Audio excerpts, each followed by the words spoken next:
देखिए आज हम लोग इंडियन इकोनॉमिक्स का पार्ट है, उसमें जो सबसे शुरुआत हम लोग करते हैं वह प्लानिंग से। क्लियर है? प्लानिंग एंड डेवलपमेंट बोलते हैं। तो जैसा कि जानते हैं कि 1947 में जब देश को आज़ादी मिला, तो आज़ादी के बाद से भारत में एक समस्या था कि हम आगे की विकास की रास्ता कैसे तय करें। उस समय देश के प्रधानमंत्री नेहरू जी बनाए गए। हमको उससे मतलब नहीं है, हमको देखना है कैसे क्या हुआ। तो उस समय सभी के डिसीजन से हुआ कि हमको सोवियत मॉडल्स के आधार पर देश को आगे बढ़ाना है। मतलब हमारे के यहाँ सोशलिस्ट पैटर्न होगा, जो सरकार के पास बड़े बड़े इंडस्ट्री वगैरह होगा, जो भी चीज़ है। तो उसके लिए आपको पहले से बहुत सारी बातें चल रही थी। जब प्लानिंग कमीशन की इतिहास पढ़िएगा, प्लानिंग की इतिहास पढ़िएगा, तो सबसे पहले 1938 में सुभाष चंद्र बोस ने प्लानिंग का आइडिया दिया था।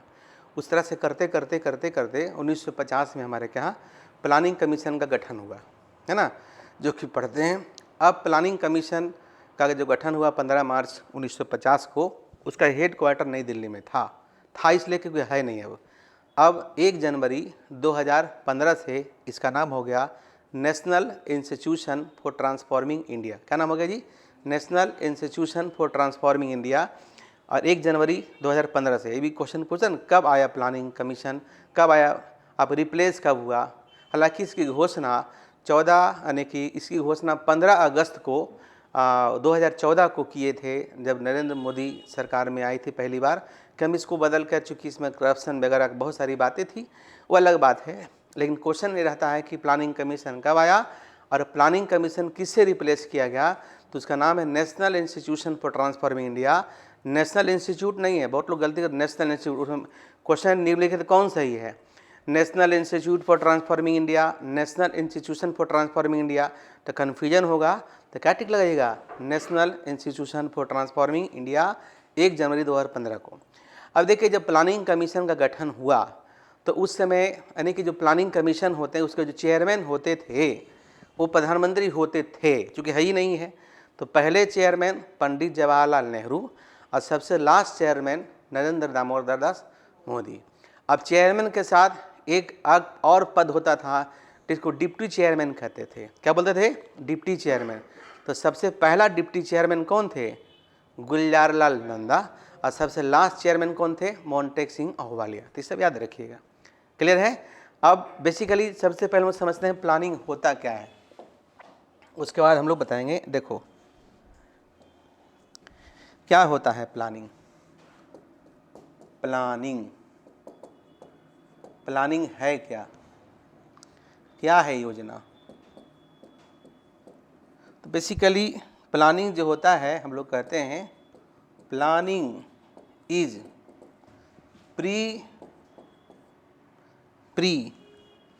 प्लानिंग इज क्या है? प्री डिफाइंड ऑब्जेक्टिव्स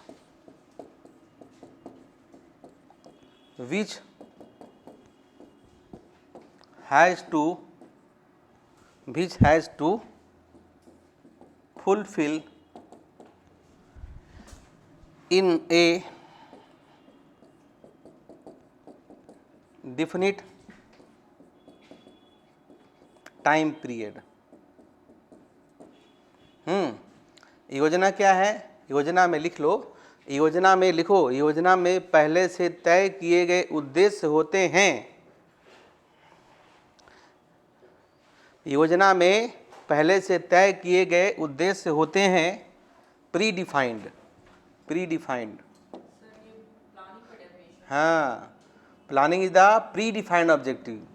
योजना में पहले से तय किए गए उद्देश्य होते हैं जिसे एक निश्चित समय अवधि में पूरा करना होता है। जिसे एक निश्चित समय अवधि में पूरा करना होता है। नीचे लिखे, in India planning was done for 5 years, therefore it was known as 5-year plan. Bharat में योजनाएं 5 साल के लिए होती थी। भारत में योजनाएं 5 साल के लिए बनाई जाती थी। इसलिए है ना, योजनाएं 5 साल के लिए बनाई जाती थी, इसलिए इसे पंचवर्षीय योजना कही जाती थी। क्वेश्चन पूछेगा ना कि भारत में योजनाएं कितनी साल की होती थी? 5 साल की होती थी, है कि नहीं? योजनाएं अभी भी होती है, उसके बारे हम जब नीति आयोग के बारे में पढ़ाएंगे तो बताएंगे। योजनाएं 5 सालों की होती थी। योजनाएं भारत में कौन बनाती थी? Planning commission. लिखो, भारत में योजना बनाने का काम प्लानिंग कमीशन का होता था। Planning was done by the planning commission in India. Planning was done या 5 year planning was done by the planning commission India. Bharat में पंचवर्षीय योजनाएं योजना आयोग के द्वारा बनाई जाती थी। योजना आयोग के द्वारा बनाई जाती थी। पॉइंट करके लिखो नीचे। The head quarter of planning commission, लिखो ऐसे लिखो ना, the head quarter of planning commission was situated in new Delhi. योजना आयोग का मुख्यालय नई दिल्ली में था। योजना आयोग का मुख्यालय नई दिल्ली में था। ठीक है, नीचे लिखिए, पॉइंट देके लिखो, है ना, दोनों भाषा में बोल देते हैं। योजना आयोग का गठन 15 मार्च 1950 को हुआ था। योजना आयोग वाज इस्टेब्लिश ऑन 15 मार्च 1950। योजना आयोग का गठन 15 मार्च 1950 को हुआ था। योजना आयोग का गठन 15 मार्च 1950 को हुआ था, है ना। योजना आयोग का गठन 15 मार्च 1950 को हुआ था, है ना। इट वाज ए स्टेचू, है ना, it was a non constitutional body. क्योंकि संविधान में इसका जिक्र नहीं था, लिख लो, यह गैर संवैधानिक बॉडी थी। यह गैर संवैधानिक बॉडी थी। It was a non constitutional body, है ना, ये गैर संवैधानिक। It was an advisory body, लिखो, यह सलाह देने वाली संस्था। लिख दो, याद तेज चलाओ। It was an advisory body, इसका काम सलाह देने का होता था, है ना। इसका काम क्या होता था? सलाह देने का होता था। आगे लिखिए, योजना आयोग was replaced by NITI Aayog. योजना आयोग was replaced by NITI Aayog. NITI Aayog, योजना आयोग was replaced by NITI Aayog. NITI Aayog on 1 जनवरी 2015। योजना आयोग के स्थान पर 1 जनवरी 2015 को नीति आयोग लाया गया। नीचे लिखिए, पॉइंट देखे। The chairman of planning commission was to be Prime Minister of the country. The chairman of the planning commission was to be Prime Minister of the country. The chairman of the planning commission was to be Prime Minister of this country. देश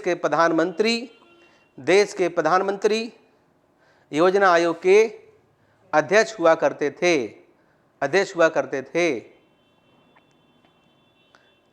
लिखिए next, the first chairman of planning commission was Pandit Jawaharlal Nehru. Bharat में योजना के पहले अध्यक्ष पंडित जवाहरलाल नेहरू थे। The first chairman of planning commission was Pandit Jawaharlal Nehru. Bharat में योजना के पहले अध्यक्ष पंडित जवाहरलाल नेहरू थे। और सबसे लास्ट अध्यक्ष, है ना, सबसे लास्ट चेयरमैन कहिए, नरेंद्र दामोदर दास मोदी हुए। नरेंद्र दामोदर दास मोदी हुए। नरेंद्र दामोदर दास मोदी हुए। नरेंद्र दामोदर दास मोदी हुए।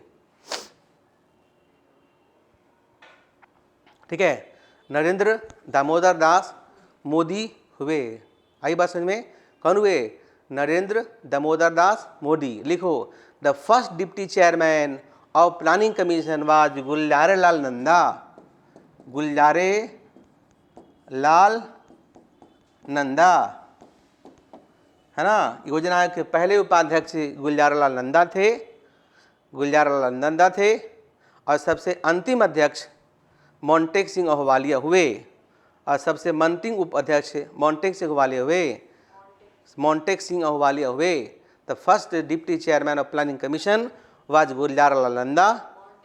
हाँ, और सबसे लास्ट जो चेयरमैन हुए, the last chairman was Montek Singh Ahluwalia. Montek Singh Ahluwalia, Montek Singh Ahluwalia लिखो जी, मोंटेक सिंह अहूवालिया। हम देंगे PDF, उसमें लिखा रहेगा, चिंता ना करो। हाँ लिखो ना, हम दे देंगे, शेयर कर देंगे, PDF पे शेयर कर देंगे, क्योंकि बताने से ना याद रहेगा दिमाग में, सर लिखाए थे। हाँ तेज़ी से लिखाते हैं, लिखने के हैबिट होना चाहिए। समझ गए? तो नीति आयोग का भी हेडक्वार्टर नई दिल्ली में हुआ। इतने इसी मोटा मोटी जानकारी हुआ कि प्लानिंग कमीशन क्या है। इसकी हिस्ट्री वगैरह भी हम लोग बताएंगे, ऐसा नहीं है। अब देखिए, जो प्लानिंग कमीशन है ना, हमारे के जो प्रोसेस ऑफ प्लानिंग जो होता है उसको हम डिस्कस करेंगे। पहले जो प्लानिंग जो होता है उसका ऑब्जेक्टिव क्या होता है, देखिए पॉइंट दिया होता है, हम भी कहीं से लिए ही हैं। इसमें चीज़ देखिएगा, पूछता है ना कि इसमें एक सही है कि एक से अधिक सही है। तो देखिए, सबसे पहला जो प्लानिंग का ऑब्जेक्टिव होता है, किसी भी देश में जो प्लानिंग होता है, आप ही का प्लानिंग का ऑब्जेक्टिव क्या है कि नौकरी लग जाए।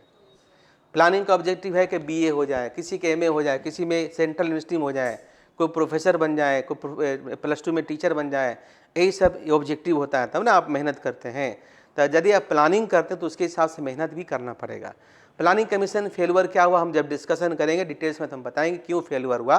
क्योंकि इसमें बहुत लैग था, मतलब गेस्टेशन पीरियड बहुत था, मतलब काम शुरू हुआ और काम फाइनल होने में बहुत लंबा गैप हो जाता था, करप्शन बढ़ गया था, कमीशन काफ़ी ज़्यादा इधर उधर हो जाता था। जैसे कि खुद प्रधानमंत्री जो राजीव गांधी थे, उन्होंने कहा था कि 100 रुपये अगर सेंट्रल से जाती है तो हमारा जो है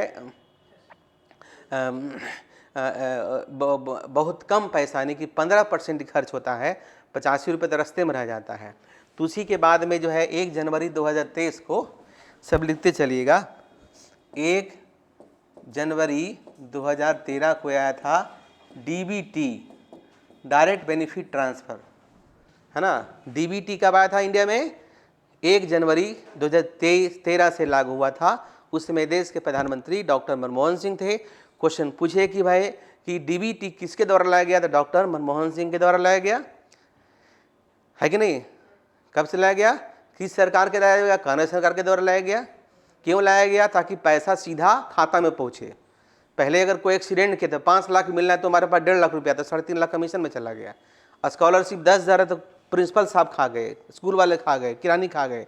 अब 10,000 तुम्हारे अकाउंट में आएगा, भले तुमसे खुशी से ले ले 500 रुपया, लेकिन पैसा हमारे खाते में आएगा। तो बड़ा अचीवमेंट हमारा रहा। हमें भी बताया आधार कार्ड आया तो उससे क्या बेनिफिट हुआ, DBT आया तो क्या बेनिफिट हुआ, इसकी नींव पहले भी रखा। हालांकि देखो, जो प्लानिंग कमीशन है उसको मनमोहन सिंह उसके स्ट्रक्चर में चेंज करना चाहते थे, ऐसी बात नहीं है।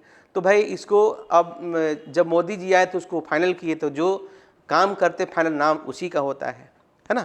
एनीवे, तो अब देखिए इसमें है कि पहला ऑब्जेक्टिव है कि हम इंक्रीज इन नेशनल इनकम, राष्ट्रीय आय को बढ़ा दें। दूसरा है कि rise in per capita income, जब देश की राष्ट्रीय आय बढ़ेगा तो देखो जो पर कैपिटा इनकम होता है, प्रति व्यक्ति आय बोलते हैं जी, तो जो होता है ना GDP/N, ये भी क्वेश्चन आता है ना, प्रति व्यक्ति आय, या प्रति PCI इक्वल टू क्या होता है? नेशनल इनकम बटा N। N का मतलब पॉपुलेशन, NI का मतलब नेशनल इनकम, GDP को नेशनल इनकम कहते हैं। वैसे अगर कोई पूछे, हाँ जब पढ़िएगा मैक्रो में, तो NNPFC को मैक्रो इकोनॉमिक्स नेशनल इनकम कहते हैं। ये भी क्वेश्चन पूछा हुआ है जी कि NNPFC, GDPFC, GDPMP, NDPMP किस में राष्ट्रीय आय कौन है? तो NNPFC हमारा राष्ट्र, लिखते चलो, NNPFC को क्या बोलते हैं? राष्ट्रीय आय। NNPFC का मतलब होता है नेट नेशनल, लिखो net national product at factor cost, लिखो। वो जब बताएंगे ना फिर वो भी बताएंगे मैक्रो में। अभी मान लिया आ रहा है, वहीं से क्वेश्चन बन गया तो बन गया। निम्नलिखित में से राष्ट्रीय आय कौन से एग्रीगेट दर्शाता है? NNPFC, लिखो ना, NNP नहीं दिख रहा है, लिखो NNPFC मतलब net national product at factor cost, net national product at factor cost, net national product at factor cost.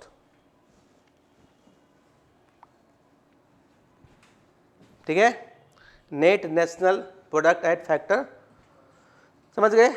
देखिए क्वेश्चन बनना चाहिए, क्वेश्चन कहाँ से बना ये मतलब नहीं है, किसने पढ़ा, किताब में पढ़े कि हम पढ़ाए, एक लेक्चर से हुआ कि खुद से पढ़ लिए, पढ़ते ले ही रहना है तो क्वेश्चन बनेगा। अब तक increase in saving and investment सब इसी पे डिपेंड करता है जी।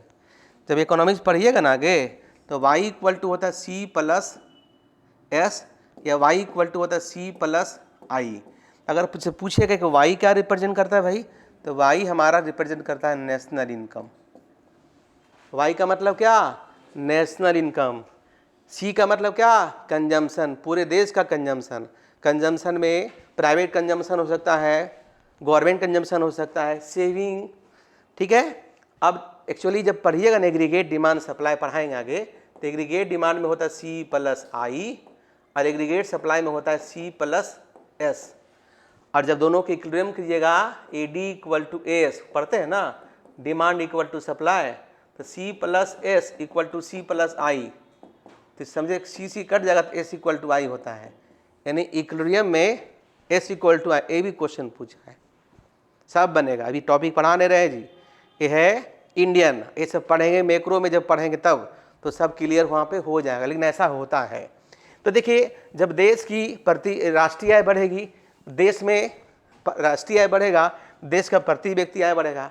और जब आय बढ़ता है तो पूरा पैसा नहीं खर्च करते हैं, कुछ पैसा खर्च करते हैं, खर्च करना को कंजम्पशन कहते हैं, और कुछ पैसा सेविंग करते हैं। अगर हम सेविंग करते हैं तो उससे दूसरे को काम चलता है। हम पैसा बैंक में जमा करेंगे, बैंक दूसरे वाले को देगा, दूसरा लेगा, फिर वो खर्च करेगा। अब एक व्यक्ति खर्चा करे, दूसरा का इनकम बढ़ेगा।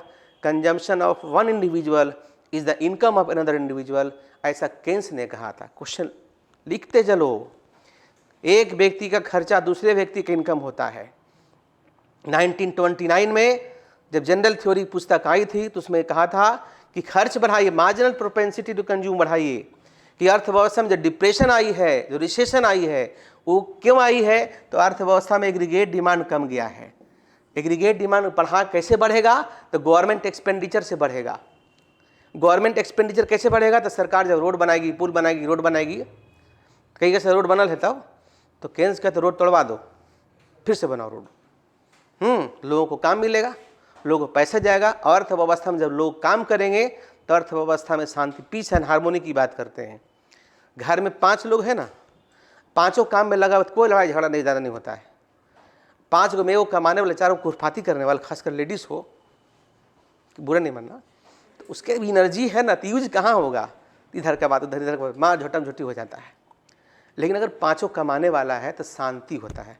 सब का थके हुए चलो, किसके पास समय है। देखते हैं आखिर हमारे के यहाँ इंडिया में कि जब ज़मीन जायदाद का झगड़ा होता है, क्यों होता है, लेडीज़ घर में रहती है। हम ही ने कहा था लेडीज़ कारण उसका है, करे तो क्या करे, कुछ तो खोजेगी ना भाई। हाँ, अब जैसे मान ले तुम IAS हो, तुम्हारे पति IAS हैं, मम्मी IAS, पीपी चाहे टीचरें हैं, चाहे कुछ हैं, कि इसके पास है 2 इंच ज़मीन ले जाने दो, कौन दिमाग ख़राब करेगा। यहाँ तो 2 इंच ज़मीन के लिए बंदूक गोली निकल जाता है, फर्क है ना। इसलिए किसी भी देश में अगर कोई शांति के 2 चीज़ देखो, अगर सरकार फ्री कर देना हेल्थ और एजुकेशन, तो बाकी सब अपने, हेल्थ अच्छा हो जाएगा, एजुकेशन अच्छा हो जाएगा, अच्छा पढ़ाई हो जाएगा, तो अच्छा पढ़ाई हो जाता, अच्छी नौकरी मिल जाएगी। यहाँ तो बच्चा लोग 10 तक किसी तरह से पास करके आता है और 10 साल यहाँ करियर बनाने में लग जाता है, तब तक उसको उम्र पार हो जाता है ना। तो 16 साल में आया, 10 साल, 26 साल, बहुत लोग आते हैं 25 साल से पुराना ज़्यादा आदमी को हम नहीं लेंगे, उसके एज पार हो जाता है, फिर किसी टीचर बनता है घिस तिर के। लेकिन अगर अच्छी पढ़ाई हो, अच्छी क्वालिटी होगा, 10th तक अगर आपका बेसिक ठीक है, जितना भी क्वेश्चन पूछा है एग्जाम में हाल फिलहाल में, देख लीजिए इसी बना देगा, 10th का बच्चा बना देगा सब क्वेश्चन को। और 40 में अगर 30 बना देगा, मतलब मैंने एग्जाम्पल दे रहा हूँ, 100 क्वेश्चन में अगर मैट्रिक का बच्चा 60-70 क्वेश्चन बना देगा तो क्या दिक्कत है। तो हम लोग का बेस ठीक होता है। नहीं वे कहने का मतलब है कि प्लानिंग हमारे यहाँ जब आया तो उसमें यही था कि पहले हेल्थ ठीक करेंगे, एजुकेशन ठीक करेंगे। हम बताएंगे कि जब पहला पंचवर्षीय योजना आया तो भारत का जो पहला पंचवर्षीय योजना था वो हैरो-डोमर मॉडल पर आधारित था। और हैरो-डोमर मॉडल जो है केन्सियन का एक्सटेंशन है। चूँकि इकोनॉमिक्स वाले आप हैं, केन्सियन मॉडल क्या कहता है, केन्स कहते हैं कि अर्थव्यवस्था में खर्चा कीजिए, उसका परिणाम शॉर्ट रन में नजर आएगा। In the long run everything is dead, किन्होंने कहा था, केन्स ने कहा था। ऐसा क्वेश्चन पूछ सकता है। और Keynes believe in short run and Harrod Domar believe in long run. Classical believe in long run, Keynes believe in short run. Modern believe in, जैसे बोले ना, क्लासिकल बात करते हैं सप्लाई साइड का, केन्स बात करते हैं डिमांड साइड का, मॉडर्न बात करते हैं दोनों साइड का, डिमांड सप्लाई दोनों होगा। पढ़ते हैं ना सब चीज़, ठीक है। तो उसी तरीके से आना हमारा, देखिए फिर आपका है growth and diversification of industry, यानी कि इंक्रीज सेविंग होगा, इंस्टीट्यूशनल एंड टेक्निकल चेंज होगा। जब लोगों की आमदनी बढ़ेगी तो खेती करने में ट्रैक्टर का, हार्वेस्टर का उपयोग करेंगे तो प्रोडक्टिविटी बढ़ेगा, प्रोडक्शन बढ़ेगा, और जब प्रोडक्शन बढ़ेगा तो ग्रोथ होगा। ग्रोथ मतलब इनकम बढ़ना, और ग्रोथ के साथ अगर अकल आ जाए तो उसको बोलते हैं डेवलपमेंट। ग्रोथ, इकोनॉमिक ग्रोथ, देश का जीडीपी बढ़ना, देश का रियल जीडीपी बढ़ना। और देश का रियल जीडीपी के साथ अगर उसमें चेंज आती है, अर्थव्यवस्था में पॉजिटिव चेंज आती है, इंफ्रास्ट्रक्चर का विकास होते से हेल्थ, एजुकेशन, ट्रांसपोर्ट, कम्युनिकेशन, तो अगर growth plus change equal to economic development. याद रखो, किसी भी देश की राष्ट्रीय आय बढ़ती है, राष्ट्रीय मतलब रियल जीडीपी। अब देखो, हम बोले रियल जीडीपी, नॉमिनल जीडीपी कहिएगा सर, चलिए थोड़ा सा आज समझा देते हैं, वो हम बताएंगे जब पढ़ाएंगे जीडीपी। तो अब हम जीडीपी नहीं पढ़ा रहे हैं। देखो, जीडीपी सुनते हैं ना, तो आप हमेशा सुनते होंगे, एक होता है रियल जीडीपी, रियल जीडीपी, एक होता है नॉमिनल जीडीपी, ठीक है। तो देखो, जब किसी भी देश के जीडीपी को बेस ईयर पर मीजर किया जाता है, किस ईयर पर? Base year. इंडिया का बेस ईयर कितना भी है? 2011-12, यानी 2011, ठीक है। करंट ईयर क्या है? 2024। अगर देश में जो वस्तुएं एवं सेवाएं का उत्पादन हो रहा है उसका 2011 वाले प्राइस पर मेजर करेंगे तो उसको कहेंगे, क्या बोलेंगे? उसको बोलेंगे रियल जीडीपी। और अगर अभी वाले प्राइस पर तो बोलेंगे नॉमिनल जीडीपी, ठीक है। करंट ईयर प्राइस पर nominal GDP, base year price पर रियल जीडीपी। जो बेस ईयर कौन कैलकुलेट करता है? सीएसओ। सीएसओ क्या होता है? सेंट्रल स्टैटिस्टिकल ऑर्गेनाइजेशन, या सीएसआई उसको बोलते हैं। सीएसओ का बहुत अलग अलग नाम है, सेंट्रल स्टैटिस्टिकल इंस्टीट्यूट, ये सब नामों से जानते हैं, जिसका हेड क्वार्टर नई दिल्ली में है। क्लियर है? समझ रहे सब चीज़? लिख लेना। अब देखो, अब ये सारी चीज़ होगा ना, डाइवर्सिफिकेशन ऑफ इंडस्ट्री, मतलब अलग अलग तरह का इंडस्ट्री का विकास होगा। और जब अलग अलग इंडस्ट्री का विकास होगा तो वहाँ भी काम मिलेगा। देखिए, है क्या कि गांव में अगर खेती के साथ इंडस्ट्री का विकास हो तो उसको इंक्लूसिव ग्रोथ कहा जाए। क्यों? क्योंकि गांव में खेती में सब दिन काम नहीं मिलता है, सीजनल अनएम्प्लॉयमेंट पढ़ते हैं ना, है ना, उसको बोलते हैं मौसमी बेरोजगारी, डिसगाइज अनएम्प्लॉयमेंट, छुपी हुई बेरोजगारी। जहाँ खेत में काम करने का 4 लोग, वहाँ लगा हुआ 8 लोग, तो प्रोडक्टिविटी नहीं बढ़ेगा। कभी झोटम झोटी कर लगा तो और घट जाएगा। क्राउडिंग होता है तो प्रोडक्टिविटी नहीं बढ़ता है, मामला गड़बड़ा जाता है। उसके बाद देखिए, इकोनॉमिक इंफ्रास्ट्रक्चर, जैसे इंफ्रास्ट्रक्चर में 5 होता है बाबू, ऐसे 2 होता है, एक होता है इकोनॉमिक, एक होता है सोशल। तो इकोनॉमिक में 3 चीज़ होता है। क्या क्या होता है? ट्रांसपोर्ट, कम्युनिकेशन और एनर्जी, यानी यातायात, संचार और ऊर्जा। इसको हम लोग कहते हैं इकोनॉमिक इंफ्रास्ट्रक्चर। और इसमें आता है हेल्थ प्लस एजुकेशन, ये क्या आता है? Social infrastructure. अगर ये दोनों चीज़ सही हो जाए ना तो रोज़गार तो मिलेगा, इंटरनेशनल संबंध भी हमारा बढ़ेगा। यानी कि जो प्लानिंग का प्रोसेस था कि हम यहाँ से चले और यहाँ पे पहुँचा दें, समझ गए? यहाँ से चले यहाँ पे पहुँचा दे। तो देखिए, है क्या, मैंने पहले ही कहा था कि देश का प्लानिंग का ऑब्जेक्टिव था, पहला जो प्लानिंग था ना, उसका ऑब्जेक्टिव था कृषि को विकास करें, और एसएसआई मतलब होता है स्मॉल स्केल इंडस्ट्री का विकास करें। सेकेंड 5 ईयर जो प्लान आया, बताएंगे, अभी नहीं बता रहे हैं, उस प्लानिंग को, उस 5 ईयर प्लान को प्रोफेसर महालेनोविस के द्वारा बनाया गया था। किस द्वारा बनाया था? प्रोफेसर महालेनोविस के द्वारा बताया गया था। और जो प्रोफेसर महालेनोविस थे ना, प्रोफेसर महालेनोविस वो इंडियन इकोनॉमिक्स थे, जिन्होंने कहा था अगर देश में बड़े बड़े इंडस्ट्री का अगर विकास होता है तो उससे देश में ग्रोथ तेजी गति से बढ़ेगा। तो सेकेंड 5 प्लान में, फिर थर्ड 5, इस तरह से हम लोग प्लानिंग को पूरा करेंगे। क्योंकि हम थोड़ा पहले छोड़ दे रहे हैं, हमको थोड़ा जाना है, नेक्स्ट हम मंडे को इसको पूरा हम लोग कर देंगे, ठीक है।